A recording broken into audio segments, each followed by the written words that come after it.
நாம் தமிழர் இரத்த உறவுகள் அனைவருக்கும் வணக்கம். கன்னியாகுமரி மாவட்டத்தை சார்ந்த நாம் தமிழர் கட்சி நிர்வாகி அண்ணன் சீலனை கனிமவள களவாணி கும்பல் தாக்க முற்பட்டதற்கும் கொலை மிரட்டல் விட்டதற்கும் இந்த போராட்டம் தான் காரணம். அந்த பதிவை இதில் இணைச்சி விட்டதை நீங்களே பார்த்துட்டு வந்துருங்க. நாம் தமிழர் இரத்த உறவுகளே, ஐயாங்க என்ன நடந்துட்டு தெரியல. கனிமவள கடத்தல் தொடர்ச்சியாக நடந்து கொண்டிருக்கிறது. இப்ப பாத்தீங்கன்னா மாவட்ட நிர்வாகம் ஒரு உத்தரவு போட்டிருக்காங்க. எப்ப அப்படின்னா ஒரு காவல்துறை அதிகாரிய கனிமவள கடத்தல் லாரி மோதி இறந்த பிறகு ஒரு உத்தரவு போட்டிருக்காங்க. ஏற்கனவே கடந்த 4 மாதத்துக்குள்ளாடி 40 மரணங்கள் நடந்துச்சு கனிமவள கடத்தல் லாரி மோதி. இப்ப என்ன நடக்குதுன்னா அதுக்கப்புறம் மாவட்ட நிர்வாகம் என்ன சொல்றாங்க, காலையில 6 மணி முதல் 10 மணி வரைக்கும், மாலை 3 மணி முதல் 9 மணி வரைக்கும் கனிமவள கடத்தல் லாரிகள் இந்த சாலை வழியாக போகக்கூடாது அப்படின்னு சொல்லி ஒரு உத்தரவு போட்டிருக்காங்க.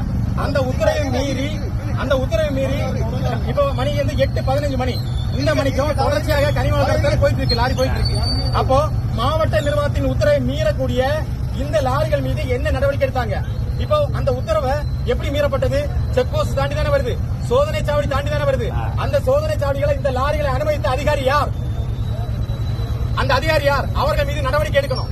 அதே மாதிரி இப்ப இந்த வண்டி மோதி இருக்கு ஒரு ஆளுக்கு மேல, அதுக்கு மேல நடவடிக்கை எடுக்கப்படணும்.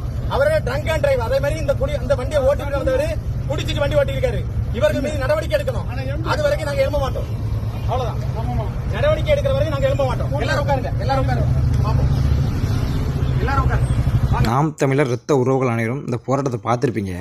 இந்த போராட்டம் எதன் காரணத்தின் அடிப்படையில் போராடப்பட்டது என்றால், அதாவது இப்போ ஒரு சில தினங்களுக்கு முன்பு கன்னியாகுமரி மாவட்ட நிர்வாகம் ஒரு அறிவிப்பை வெளியிடுது. அந்த அறிவிப்பு என்னென்னா, கன்னியாகுமரி மாவட்டத்திலிருந்து கேரளாவிற்கு ஏற்றி செல்லும் கனிமவள வாகனங்கள் எதுவும் காலை 6 மணி முதல் 10 மணி வரையும், மாலை 3 மணி முதல் இரவு 9 மணி வரையும் செல்லக்கூடாது அப்படிங்கிற மாதிரி ஒரு அறிவிப்பை வெளியிடுது. இந்த அறிவிப்பை கன்னியாகுமரி மாவட்ட நிர்வாகம் வெளியிட்டதுக்கு பிறகும் இந்த கனிம வளத்தை களவாண்டு கொண்டு போகக்கூடிய இந்த கும்பல் அதை கேட்காம எல்லா நேரங்களிலும் கல்களை, மண்களையும், கனிம வளங்களை ஏற்றுமதி செய்துக்கிட்டு தான் இருக்குது. இதை பார்த்த அண்ணன் சீலன் அவர்கள், கன்னியாகுமரி மாவட்ட நிர்வாகம் இப்படி ஒரு அறிவிப்பை வெளியிட்டதற்கு பிறகும் இந்த வாகனங்கள் கனிம வளங்களை சுரண்டி கொண்டு தான் போகிறது அப்படின்ட்டு பார்த்துட்டு பொறுத்து கொள்ள முடியாமல் நாம் தமிழர் கட்சி நிர்வாகி அண்ணன் சீலன் அவர்கள் இந்த கனிம வள களவாணி வாகனங்களை மறித்து ஒரு போராட்டம் நடத்தார். இந்த போராட்டத்துக்காக தான் அண்ணன் சீலன் அவர்களுக்கு இந்த கனிம வள களவாணி கும்பல் ஒரு மிரட்டலை விட்டுருக்கு. அந்த ஆடியோ பதிவில் இணைச்சி விட்டுருந்தேன், அதையும் நீங்கள் பார்த்துட்டு வந்தாங்க. நாம் தமிழர் இரத்த உறவுகளே, மாவட்ட ஆட்சியரோட உத்தரவை மீறீங்களா இல்லையா? அது மட்டும் தான் கேள்வி. என்னது ஸ்கூல் டைம் இருக்கோ இல்லையா? காலையில 6 மணில இருந்து 10 மணி வரைக்கும் இயங்கக்கூடாது. அதே மாதிரி 3 மணில இருந்து 9 மணி வரைக்கும் இயங்கக்கூடாது. அதை கூட உங்களால பின்பற்ற முடியல. நீங்க எல்லாம் பேச வந்துட்டீங்க. அடுத்து தோற்று செல்லும் பாரு, பகல் வண்டி ஓடலாம். சரி ஒன்ன இடிச்சு நொறுக்கினாங்க, உனக்காக விழா எலும்ப ஒடிச்சு ஒன்ன ஒரு காலில்லாத மந்தமா இலசனம் என்ன ஒன்ன வெளியில இறங்காதாக்கம்.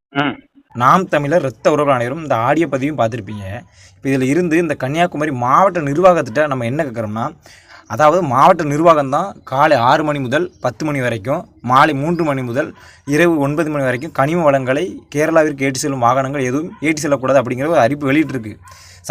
முறைப்படி பார்த்தா இதற்கான போராட்டங்களோ இதற்கான நடவடிக்கைகளும் கன்னியாகுமரி மாவட்ட நிர்வாகம் தான் எடுத்திருக்கணும். சரி, அதை கூட செய்யலை. நாம் தமிழர் கட்சி நிர்வாகி அதற்காக போராடி இருக்காங்க, வாகனங்களை மறித்து போராடி இருக்காங்க. அப்போ அவங்களுக்கு ஆதரவு தான் தெரிவிச்சிருக்கணுமே தவிர, அதை விட்டுட்டு இந்த மாவட்ட நிர்வாகமும் காவல்துறையும் கொலை மிரட்டல் யார் விட்டாங்களோ அவங்களுக்கு ஆதரவாக செயல்பட்டுக்கிட்டு இருக்குது. அப்போ இந்த அரசு எதை நோக்கி பயணிச்சுக்கிட்டு இருக்குது? மாவட்ட நிர்வாகம் இந்த அறிவிப்பை விடப்பே தானே நாம் தமிழ் கட்சி நிர்வாகி நான் சீலன் அவர்கள் அதற்கான போராட்டத்தை எடுக்காரு. மாவட்ட நிர்வாகம் இப்படி ஒரு அறிவிப்பை எடுத்தும் விட்டும் இது இவங்க இப்படி மணலை கல்லெல்லாம் கொள்ளையடிச்சு போகிறாங்க அப்படின்னு அதையே நாங்கள் செய்தோம். அப்போ நீங்கள் எங்களுக்கு ஆதரவாக தானே நிற்கணும். அதை விட்டுட்டு நீங்கள் எவன் களவாண்டுட்டு கனிம வளங்களை களவாண்டு போகிறானோ, மண்ணை கொள்ளையடிச்சு போகிறானோ, நம்ம தமிழ்நாட்டிலேருந்து கேரளாவுக்கு வளங்களை சுரண்டி கொண்டு போய் அங்கே போய் போடுதானோ அவனுக்கு ஆதரவாக நிற்கிங்க. நாம் தமிழர் கட்சி நிர்வாகியான சீலனுக்கு எந்த பாதிப்பு ஏற்பட்டாலும் முழுக்க பொறுப்பு இந்த கன்னியாகுமரி மாவட்ட நிர்வாகம் தான் ஏற்கணும். காவல்துறையிட்ட போய் வழக்கு பதிவு பண்ணிட்டு வரல, இப்படி எனக்கு கொலை மிரட்டல் இருக்குது அப்படின்னு ஒரு புகார் அளிச்சுட்டு வரும்போது தானே இப்படி தாக்கம் உட்பட்டுருக்காங்க அண்ணன் சீலன் அவர்களை. அதாவது உண்மைக்காக போராடுறதுக்கு பாதுகாப்பே இல்லை தமிழ்நாட்டில். எவன் பணத்தை களவாண்டு கொளுத்து போயிருக்கானோ அவனுக்கு தான் பாதுகாப்பு. என்ன செய்ய, எதை நோக்கி பயணிக்கன்னு தெரியல தமிழ்நாடு அரசு. தயவு செய்து உண்மைக்காக போடுறது பக்கம் காவல்துறை நில்லுங்க. அதை விட்டுட்டு நீங்கள் உங்களுடைய உயர் அதிகாரிகள் சொல்லுதாங்க, அவங்க சொல்லுதாங்கன்னு நீங்கள் அப்போ நிற்காதீங்க. ரொம்ப மனசு வலிக்குது.